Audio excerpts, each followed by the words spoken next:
द्वार को तोड़ दिया और वह तीर की सी गति से व्यूह के अंदर घुस गया।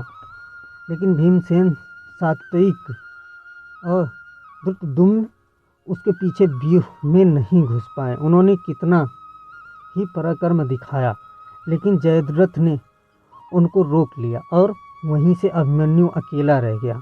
अर्जुन का वह वीर पुत्र अद्भुत योद्धा था। व्यूह के द्वार पर उसे अनेक योद्धाओं से भीषण युद्ध करना पड़ा था, लेकिन उसका पराक्रम प्रचंड अग्नि के समान था। जो कोई उसके सामने आता था या तो धराशायी हो जाता था या विचलित होकर भाग जाता था। इस तरह व्यूह के प्रत्येक द्वार को वह तोड़ना चला जा रहा था। कौरवों के महारथियों ने उस वीर बालक को दबाने का कितना ही प्रयत्न किया, लेकिन वे किसी प्रकार भी उसे अपने बस में नहीं कर पाए। उसके तीक्ष्ण बाणों की मार से व्याकुल होकर दुर्योधन ने गुरु द्रोणाचार्य से कहा, हे आचार्य, अर्जुन का यह वीर बालक चारों ओर विचर रहा है और हम कितना भी प्रयत्न करके इसकी भीषण गति को नहीं रोक पाते हैं। एक के बाद एक सभी द्वारों को इसने तोड़ दिया है। यह तो अर्जुन के समान ही युद्ध कुशल और पराक्रमी निकला। अब तो पांडवों को किसी प्रकार पराजित नहीं किया जा सकता।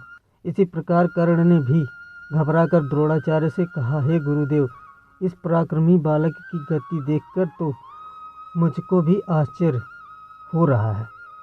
इसके तीक्ष्ण बाण मेरे हृदय को व्याकुल कर रहे हैं।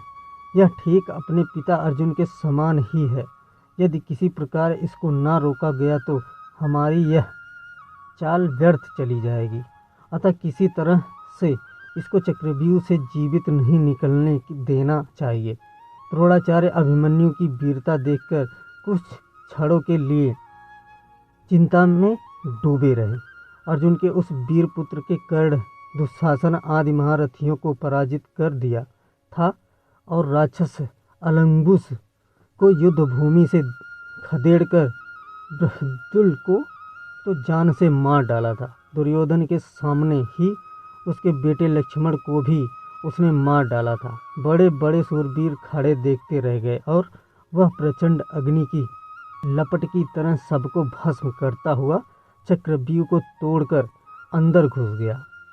जब कौरवों के सारे प्रयत्न निष्फल चले गए तो उन्होंने छल से काम लेने की बात सोची। अलग अलग लड़कर कोई भी महारथी अभिमन्यु से नहीं जीत सकता था, इसलिए उन्होंने मिलकर उस पर आक्रमण करने का निश्चय किया। कृपाचार्य, कर्ण, अश्वत्थामा, बृहद्दुल, शकुनी का चचेरा भाई कृतवर्मा और दुर्योधन आदि 6 महारथियों ने उसे घेर लिया और उस पर भीषण आक्रमण कर दिया। कर्ण ने अपने बाणों से उस बालक का धनुष काट डाला। भोज ने उसके घोड़ों को मार डाला और कृपाचार्य ने उसके पास रक्षकों के प्राण ले लिए। इस तरह अभिमन्यु पूरी तरह निहत्या हो गया, लेकिन फिर भी जो कुछ उसके हाथ में आया उससे ही वह शत्रुओं को विचलित करने लगा। थोड़ी ही देर में उसके हाथ में एक गदा आ गई। उससे उसने कितने ही योद्धाओं को मार गिराया। दुशासन का बेटा उसके सामने आया। घोर संग्राम हुआ।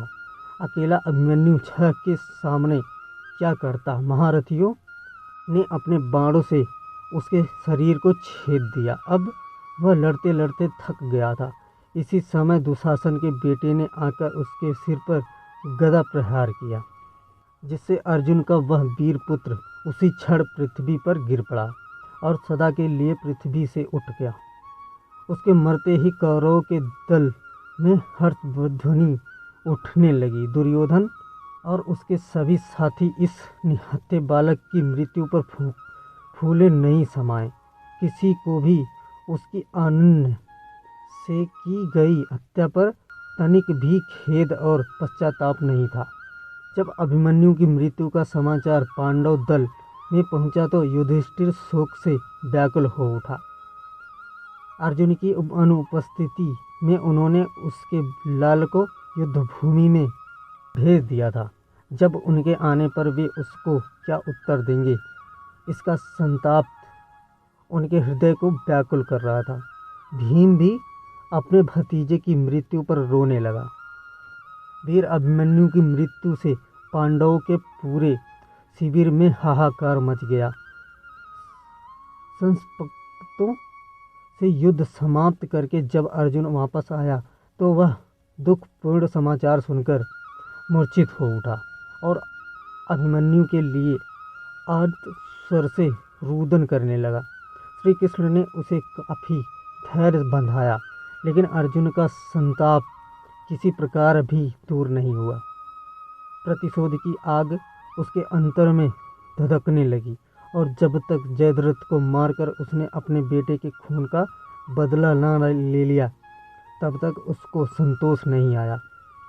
श्री कृष्ण को भी अभिमन्यु की मृत्यु पर कम दुख नहीं हुआ था, लेकिन वे तो योगी थे। बालकों की तरह रोना उन्हें नहीं आता था। प्रतिशोध की आग उनके अंदर भी जल रही थी। उन्होंने स्पष्ट कहा था कि अपने भांजे अभिमन्यु की मृत्यु का बदला लिए बिना वह नहीं मानेंगे। अभिमन्यु की स्त्री का नाम उत्तरा था। वह मत्स्य नरेश विराट की पुत्री थी। अज्ञातवास के समय अर्जुन विराट के यहाँ उत्तरा को नाचने गाने की शिक्षा देते थे। बाद में विराट को सारा हाल मालूम हो गया था, इसलिए लोकापवाद के डर से वे अपनी पुत्री का विवाह अर्जुन के सिवा किसी अन्य पुरुष के साथ नहीं करना चाहते थे। अर्जुन के स्वीकार न करने पर विराट ने उत्तरा का विवाह उसी के पुत्र अभिमन्यु के साथ कर दिया। इन दोनों का विवाह बाल्यावस्था में ही हो गया था।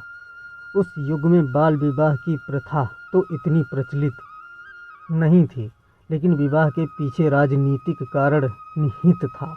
पांडवों को इसके पश्चात मत्स्य नरेश से हर प्रकार की सहायता मिल सकती थी। अपने पति की मृत्यु पर उत्तरा शोक से पागल हो उठी थी। श्री कृष्ण ने उसे कितना ही समझाया था, लेकिन फिर भी कितने ही दिनों तक उसका रोदन एक क्षण को भी नहीं रुका था। वह उस समय गर्भवती थी।